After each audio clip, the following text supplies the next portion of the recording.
नमस्कार। खबरों के इस बुलेटिन में तुहाडा स्वागत है। मैं हाँ जसप्रीत सिंह। पहला पेश ने चोणवीआं खबरां।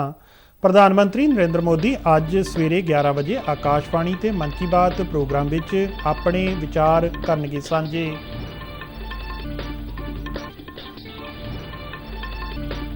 केंद्रीय मंत्री हरदीप सिंह पुरी भलके दिल्ली विच ग्रीन हाइड्रोजन बालन नाल चलण वाली पहली बस नूं हरी झंडी दिखा के करनगे रवाना। देश विच स्टार्टअप्स की गिणती 1 लाख तो पार।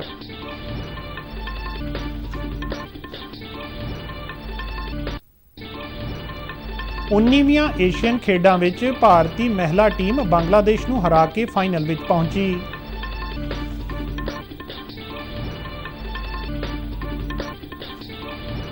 भारत ते आस्ट्रेलिया विचाले क्रिकेट मैचों की लड़ी का दूजा मैच अज इंदौर विच।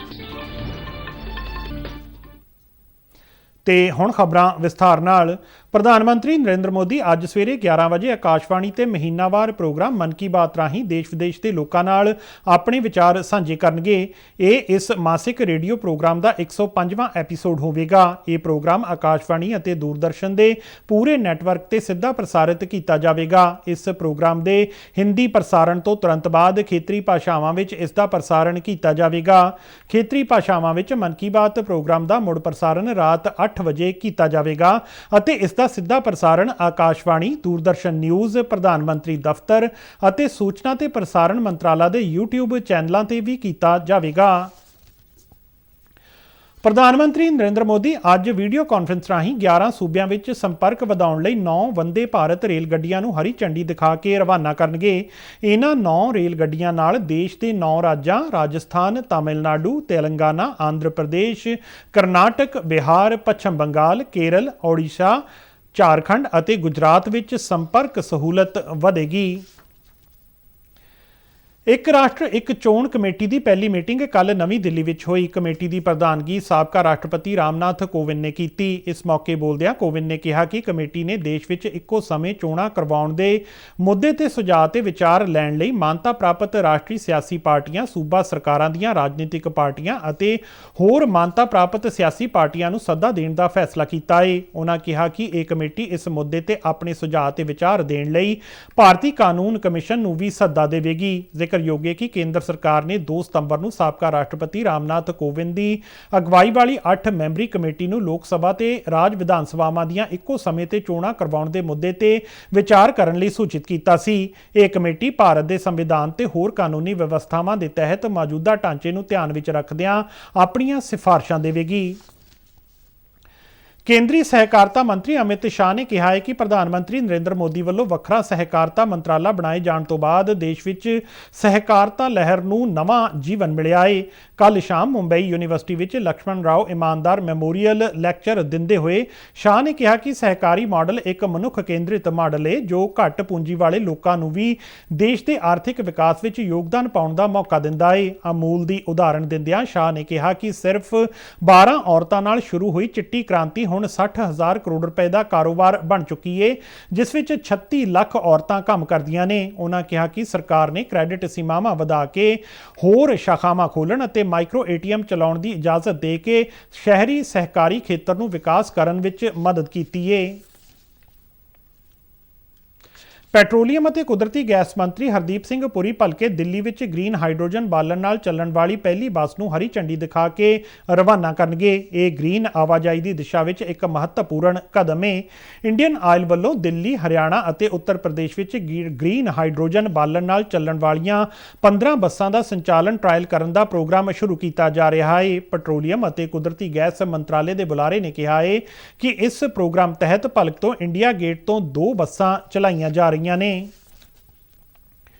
केंद्रीय वणज ते उद्योग मंत्री पीयूष गोयल ने कहा है कि देश में स्टार्टअप्स की गिणती वध के 1 लाख तो वध हो गई है। साल 2016 में यह गिणती 450 सी। स्टार्टअप विच यह वर्णनयोग वाधे की वजह करके भारत दुनिया का तीजा सब तो वड्डा स्टार्टअप हब बन चुका है। कल नवी दिल्ली में वड्डे business enterprise launch pad program नूं संबोधन करदिआं होइआं गोयल ने कहा कि सरकार देश में कारोबार नूं आसान बनाउण लई जरूरी सुधारां लई वचनबद्ध है। उन्होंने अमृत काल विच भारत ਭਾਰਤ ਦੇ ਵਿਕਾਸ ਵਿੱਚ ਦੇਸ਼ ਦੇ ਨੌਜਵਾਨਾਂ ਦੀ ਮਹੱਤਵਪੂਰਨ ਭੂਮਿਕਾ ਤੇ ਚਾਨਣਾ ਪਾਇਆ ਅਤੇ ਵਿਸ਼ਵਾਸ ਪ੍ਰਗਟ ਕੀਤਾ ਕਿ 2047 ਤੱਕ ਭਾਰਤ ਦੀ ਅਰਥ ਵਿਵਸਥਾ ਵਿੱਚ ਕਾਫੀ ਤੇਜ਼ੀ ਆਵੇਗੀ।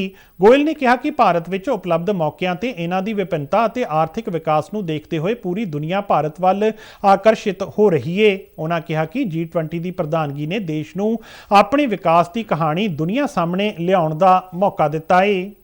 ਪੰਜਾਬ ਵਿੱਚ ਸਕੂਲ ਸਿੱਖਿਆ ਦੇ ਖੇਤਰ ਵਿੱਚ ਇੱਕ ਹੋਰ ਮੀਲ ਪੱਥਰ ਸਥਾਪਿਤ ਕਰਦਿਆਂ ਪੰਜਾਬ ਕੈਬਨਿਟ ਮੰਤਰੀ ਅਮਨ ਅਰੋੜਾ ਨੇ ਹਲਕਾ ਸੁਨਾਮ ਅਧੀਨ ਆਉਂਦੇ ਸਾਰੇ ਸਰਕਾਰੀ ਹਾਈ ਸਕੂਲਾਂ ਵਿੱਚ 4D ਵਿਸ਼ੇਸ਼ਤਾ ਵਾਲੀਆਂ XR ਲੈਬਸ ਦਾ ਉਦਘਾਟਨ ਕੀਤਾ, ਜਿਸ ਤੋਂ ਬਾਅਦ ਪੰਜਾਬ ਦਾ ਸੁਨਾਮ ਹਲਕਾ ਦੇਸ਼ ਦਾ ਅਜਿਹਾ ਹਲਕਾ ਬਣ ਗਿਆ ਹੈ ਜਿਸ ਦੇ ਸਾਰੇ ਹਾਈ ਸਕੂਲ ਅਤੀ ਆਧੁਨਿਕ ਸੁਵਿਧਾ ਨਾਲ ਲੈਸ ਨੇ। ਇਸ ਮੌਕੇ ਕੈਬਨਿਟ ਮੰਤਰੀ ਅਮਨ ਅਰੋੜਾ ਨੇ ਕਿਹਾ ਕਿ ਹਲਕੇ ਵਿੱਚ ਸਕੂਲੀ ਸਿੱਖਿਆ ਨੂੰ ਬੁਲੰਦੀਆਂ ਤੇ ਲਿਜਾਣ ਦੇ ਮਿੱਥੇ ਟੀਚੇ ਨੂੰ ਸਾਕਾਰ ਕਰਨ ਲਈ ਅਤੀ ਆਧੁਨਿਕ ਤਕਨਾਲੋਜੀ ਦੀ ਵਰਤੋਂ ਵਾਲਾ ਇਹ extended reality labs project Germany ਦੀ ਕੰਪਨੀ ਦੇ ਸਹਿਯੋਗ ਨਾਲ ਸ਼ੁਰੂ ਕੀਤਾ ਗਿਆ ਹੈ।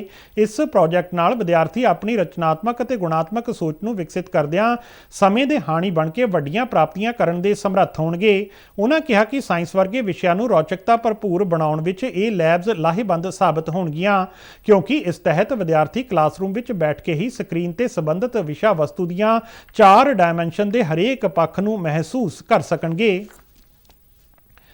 ਕੇਂਦਰੀ ਖੇਡ ਅਤੇ ਯੁਵਾ ਮਾਮਲੇ ਬਾਰੇ ਮੰਤਰੀ ਅਨੁਰਾਗ ਸਿੰਘ ਠਾਕੁਰ ਨੇ ਕਿਹਾ ਹੈ ਕਿ ਸਰਕਾਰ ਨੇ ਦੇਸ਼ ਵਿੱਚ ਖੇਡ ਪ੍ਰਤਿਭਾ ਨੂੰ ਪ੍ਰਫੁੱਲਤ ਕਰਨ ਲਈ ਵਿਸ਼ੇਸ਼ ਯਤਨ ਕੀਤੇ ਨੇ। ਕੋਇੰਬਟੂਰ ਵਿੱਚ ਇੱਕ ਖੇਡ ਸਮਾਗਮ ਨੂੰ ਸੰਬੋਧਨ ਕਰਦਿਆਂ ਉਹਨਾਂ ਕਿਹਾ ਕਿ ਸਰਕਾਰ ਨੇ ਕਲੀਅਰ ਟੁੱਟ ਅਤੇ ਕਬੱਡੀ ਸਮੇਤ ਰਵਾਇਤੀ ਖੇਡਾਂ ਨੂੰ ਮੁੜ ਸੁਰਜੀਤ ਕਰਨ ਅਤੇ ਅੰਤਰਰਾਸ਼ਟਰੀ ਪੱਧਰ ਤੇ ਲਿਜਾਣ ਲਈ ਕਈ ਕਦਮ ਚੁੱਕੇ ਨੇ। ਖੇਡ ਮੰਤਰੀ ਨੇ ਕਿਹਾ ਕਿ ਭਵਿੱਖ ਵਿੱਚ ਇਹਨਾਂ ਖੇਡਾਂ ਨੂੰ ਓਲੰਪਿਕ ਖੇਡਾਂ ਵਿੱਚ ਸ਼ਾਮਲ ਕਰਨ ਲਈ ਯਤਨ ਕੀਤੇ ਜਾਣਗੇ। ਚੀਨ ਦੇ ਹਾਂਗਯੂ ਵਿੱਚ ਹੋ ਰਹੀਆਂ ਏਸ਼ੀਆਈ ਖੇਡਾਂ ਵਿੱਚ ਭਾਰਤ ਦੇ 655 ਮੈਂਬਰੀ ਖੇਡ ਦਲ ਵਿੱਚ 48 ਖਿਡਾਰੀ ਪੰਜਾਬ ਦੇ ਨੇ। ਇਸ ਤੋਂ ਇਲਾਵਾ 10 ਪੰਜਾਬੀ ਖਿਡਾਰੀ ਪੈਰਾ ਏਸ਼ੀਅਨ ਗੇਮਸ ਵਿੱਚ ਹਿੱਸਾ ਲੈਣਗੇ ਜੋ ਅਗਲੇ ਮਹੀਨੇ 22 ਤੋਂ 28 ਅਕਤੂਬਰ ਤੱਕ ਹਾਂਗਯੂ ਵਿੱਚ ਹੋ ਰਹੀਆਂ ਨੇ।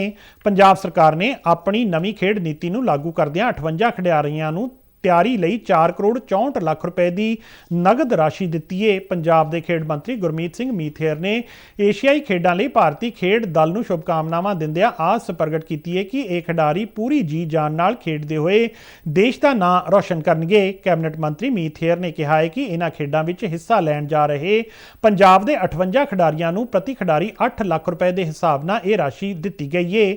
ਉਹਨਾਂ ਕਿਹਾ ਕਿ ਏਸ਼ੀਆਈ ਖੇਡਾਂ ਵਿੱਚ ਸੋਨੇ, ਚਾਂਦੀ ਅਤੇ ਕਾਂਸੀ ਦਾ ਤਮਗਾ ਜਿੱਤਣ ਵਾਲੇ ਪੰਜਾਬੀ ਖਿਡਾਰੀਆਂ ਨੂੰ ਇਨਾਮ ਰਾਸ਼ੀ ਵਜੋਂ ਕ੍ਰਮਵਾਰ 1 ਕਰੋੜ ਰੁਪਏ, 75 ਲੱਖ ਰੁਪਏ ਅਤੇ 50 ਲੱਖ ਰੁਪਏ ਦਿੱਤੇ ਜਾਣਗੇ।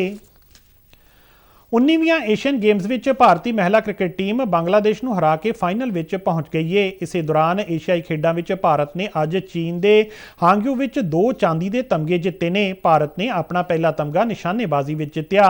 ਮੇਹੁਲੀ ਘੋਸ਼, ਰਮਿਤਾ ਅਤੇ ਆਸ਼ੀ ਚੌਕਸੀ ਦੀ ਭਾਰਤੀ ਮਹਿਲਾ 10 ਮੀਟਰ 에ਅਰ ਰਾਈਫਲ ਟੀਮ ਨੇ 1886 ਦੇ ਸਮੂਹਿਕ ਸਕੋਰ ਨਾਲ ਚਾਂਦੀ ਦਾ ਤਮਗਾ ਜਿੱਤਿਆ ਹੈ। ਇਸ ਸਕੋਰ ਨਾਲ ਰਮਿਤਾ ਅਤੇ ਮੇਹੁਲੀ ਨੇ ਵਿਅਕਤੀਗਤ ਵਰਗ ਦੇ ਫਾਈਨਲ ਵਿੱਚ ਥਾਂ ਬਣਾ ਲਈਏ, ਜਦਕਿ ਚੀਨ ਨੇ 1896.6 ਅੰਕਾਂ ਨਾਲ ਸੋਨ ਤਮਗਾ ਜਿੱਤ ਲਿਆ ਹੈ। ਰੋਇੰਗ ਵਿੱਚ ਭਾਰਤ ਦੇ ਲਾਈਟਵੇਟ ਪੁਰਸ਼ਾਂ ਦੇ ਡਬਲ ਸਕਲਜ਼ ਮੁਕਾਬਲੇ ਵਿੱਚ ਚਾਂਦੀ ਦਾ ਤਮਗਾ ਹਾਸਲ ਕੀਤਾ ਹੈ। ਭਾਰਤ ਦੀ ਨੁਮਾਇੰਦਗੀ ਕਰਨ ਵਾਲੇ ਅਰਜੁਨ ਲਾਲ ਜਾਟ ਅਤੇ ਅਰਵਿੰਦ ਸਿੰਘ 6 ਘੰਟੇ 28 ਮਿੰਟ ਤੇ 18 ਸੈਕਿੰਡ ਦੇ ਸਮੇਂ ਨਾਲ ਦੂਜੇ ਸਥਾਨ ਤੇ ਰਹੇ। ਭਾਰਤ ਅਤੇ ਆਸਟ੍ਰੇਲੀਆ ਵਿਚਾਲੇ ਚੱਲ ਰਹੀ ਮੌਜੂਦਾ 3 ਇੱਕ ਦਿਨਾਂ ਮੈਚਾਂ ਦੀ ਲੜੀ ਦਾ ਦੂਜਾ ਮੈਚ ਅੱਜ ਇੰਦੌਰ ਵਿੱਚ ਖੇਡਿਆ ਜਾਵੇਗਾ। ਜ਼ਿਕਰਯੋਗ ਹੈ ਕਿ ਇਸ ਤੋਂ ਪਹਿਲਾਂ ਲੜੀ ਦਾ ਪਹਿਲਾ ਮੈਚ ਮੋਹਾਲੀ ਵਿੱਚ ਹੋਇਆ ਸੀ, ਜਿਸ ਨੂੰ ਭਾਰਤ ਨੇ ਆਸਟ੍ਰੇਲੀਆ ਨੂੰ 5 ਵਿਕਟਾਂ ਨਾਲ ਹਰਾ ਕੇ ਜਿੱਤ ਲਿਆ ਸੀ। ਤੀਜਾ ਤੇ ਆਖਰੀ ਮੈਚ 27 ਸਤੰਬਰ ਨੂੰ ਰਾਜਕੋਟ ਦੇ ਸੌਰਾਸ਼ਟਰ ਕ੍ਰਿਕਟ ਸਟੇਡੀਅਮ ਵਿੱਚ ਖੇਡਿਆ ਜਾਣਾ ਤੈਅ ਹੈ। ਖਬਰਾਂ ਦੇ ਬੁਲੇਟਿਨ ਸਾਡੇ ਦਰਸ਼ਕ RNU DDK ਜਲੰਧਰ ਦੇ YouTube ਚੈਨਲ, Facebook ਪੇਜ ਅਤੇ Twitter ਹੈਂਡਲ ਤੇ ਵੀ ਦੇਖ ਸਕਦੇ ਨੇ। ਤੇ ਇਸ ਦੇ ਨਾਲ ਹੀ ਖਬਰਾਂ ਦਾ ਇਹ ਬੁਲੇਟਿਨ ਖਤਮ ਹੁੰਦਾ ਹੈ। ਇਜਾਜ਼ਤ ਦਿਓ, ਨਮਸਕਾਰ।